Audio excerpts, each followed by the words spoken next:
쿠마 아도나이 베야푸츠 오예베카 베야누스 메사네카 미파네카. 여호와여 일어나사 주의 대적들을 흩으시고 주를 미워하는 자가 주 앞에서 도망하게 하소서. 샬롬 생각하는 성경 홀리함입니다. 오늘의 말씀은 어제와 연결되어 제사장 위임식 8일째에 아론이 직접 제사를 주도하는 내용입니다. 오늘의 말씀에는 아론이 이스라엘 백성들을 위해 소제와 화목제를 드리는 장면이 기록되어 있는데요. 이때 알 수 있는 내용은 아침 상번제의 번제물 위에 소제물이 올라가고 화목제물의 기름도 그 위에 올라간다는 것입니다. 모든 제사가 상번제를 기반으로 함께 드려진다는 것을 알 수 있습니다. 그리고 21절을 보면 모세가 명령한 것과 같았더라 라고 기록되어 있습니다. 이 말은 아론이 제사를 드리는 방식이 모세가 위임식 첫째 날부터 일곱째 날까지 보여준 방식과 동일한 방식이었다는 것입니다. 이것으로 아론과 그의 아들들은 8일째에 진행된 제사장 시험에서 합격하였습니다. 제가 어제도 말씀드렸지만 7일째까지는 아론과 그의 아들들이 정식 제사장이 아니었습니다. 연습생 같은 느낌이었죠. 그런데 8일째 아론이 주도해서 제사를 드림으로 공식적인 제사장으로 인정을 받았습니다. 우리가 시험을 쳤다면 합격인지 불합격인지 통지서를 확인해 봐야 되겠죠. 그리고 만약 합격했다면 합격을 증명하는 서류를 받아야 할 것입니다.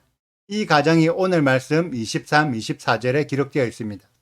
하나님께서 아론과 그의 아들들이 공식적인 제사장으로 인정된다는 확정을 여호와의 영광이 나타나는 것으로 보여주셨습니다.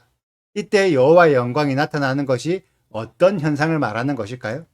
유대인들은 오늘 나타난 여호와의 영광이 출애굽기 40장 34절부터 나타난 영광이라고 설명합니다. 그래서 제사장 위임식 8일째의 날이 모세의 성막이 세워진 첫째 달 초하루 니산월 1일이라고 주장하기도 합니다. 이에 대해 사람들마다 견해가 다른데 성막이 세워질 때 제사장까지 모두 준비가 되어 있는 상태여야 하기 때문에 위임식 8일째의 날이 니산월 1일이라고 주장하는 견해가 있고, 반대로 제사장 위임식 8일째 날이 니산월 1일이라면 성막이 실제로 세워진 날이 12번째 달 아달월 24일이라서 성경의 기록과 어긋나기 때문에 니산월 1일에 성막이 세워진 이후부터 위임식이 진행되어서 니산월 8일에 여호와의 영광이 나타났다고 주장하는 견해도 있습니다. 이런 부분은 크게 중요한 부분은 아니지만 저는 개인적으로 1일에 성막이 세워지고 8일에 여호와의 영광이 나타났다고 생각하는 견해입니다. 왜냐하면 제사장 위임식의 7일째까지는 모세가 주도해서 제사를 드렸기 때문에 이미 1일째부터 모세라는 제사장의 준비가 되어 있었다고 생각하고, 그 외에 다른 근거들도 있지만 그다지 중요한 내용은 아니라서 넘어가도록 하고, 유대인들은 니산월 1일에 아론이 제사장으로 이임받았다고 생각하고 있다는 요 정도만 알고 계시면 됩니다.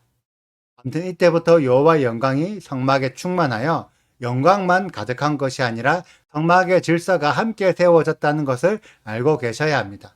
그래서 24절을 보면 여호와의 불이 나타나서 제단에 제물을 태웠는데, 우리가 오해하지 말아야 할 것이 있습니다. 제단에 불이 꺼진 상태에서 제물만 놓여져 있다가 갑자기 불이 나타나서 그때부터 제물을 태웠다고 생각하시면 안 됩니다. 제단의 불은 제사장 위임식 첫째 날부터 불을 피워서 계속 제물을 태우고 있는 상태였고, 불을 꺼지지 않도록 해야 하기 때문에 니산월 1일부터 계속 제단에 불이 붙어 있는 상태였습니다. 그러다가 8일째가 되었을 때 제단의 불이 여호와의 불로 새롭게 바뀌었다고 생각하셔야 합니다.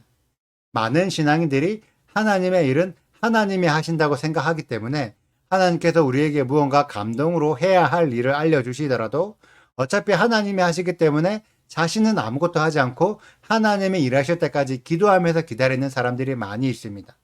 그런데 오늘의 말씀은 불이 없는 상태에서 새롭게 불이 피워지는 것이 아닙니다. 하나님께서 뭔가 감동을 주시면 우리는 계속 기도만 하는 것이 아니라 감동받은 대로 실행으로 옮겨야 합니다. 물론 이 실행이 처음에는 내 힘으로 시작하는 것입니다.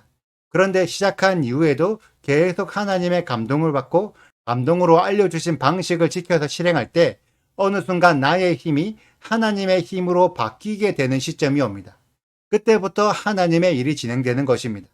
만약 내가 하나님만 의지하며 아무것도 먼저 시작하지 않는다면 내가 시작하지 않았기 때문에 하나님도 일하지 못하십니다. 그리고 또 한 가지 중요한 주의사항이 있는데, 대다수 사람들이 하나님께서 감동을 여러 번 주시면 그때 확정을 받고 실행을 하긴 합니다. 그런데 정작 시작하기 전에는 감동을 받아서 시작했으면서 시작하고 나서는 더 이상 감동을 받지 않고 자신의 생각대로 일을 진행시켜 나갑니다. 중요한 것은 아론이 모세의 방식을 그대로 따라했던 것처럼 우리들은 감동을 받되 어떻게 해야 하는지 그 방식을 전략으로 받고, 시작하기 전에만 전략을 받는 것이 아니라 일이 진행되는 동안 계속해서 전략을 받아야 합니다. 일이 진행되는 과정에서 계속해서 감동을 받아야 한다는 이 주의사항을 대다수가 지키지 않기 때문에 하나님께서 일하고 싶어도 일할 수 없는 여건을 우리들이 만들고 있을 수도 있습니다. 먼저 해야 할 것을 하지 않고 계속 기도만 하고 있으면 실제 현실에서는 조금의 변화도 일어나지 않는다는 것을 우리가 알아야 합니다. 그리고 1일부터 7일까지 우리가 먼저 하나님의 방식을 배우는 시간을 보내어야 그 이후에 하나님께서 역사하시는 8일의 시간이 찾아옵니다. 하나님의 방식을 꾸준하게 그대로 실행하는 자들에게 여호와의 영광이 나타난다는 것을 생각해 보시고, 하나님께서 지금 우리들에게 어떠한 시간을 보내기를 원하시는지 하나님과 깊이 소통해 보시는 홀리아미 가족들이 되시기를 축복합니다. 그리고 오늘은 특별 인사가 있겠습니다.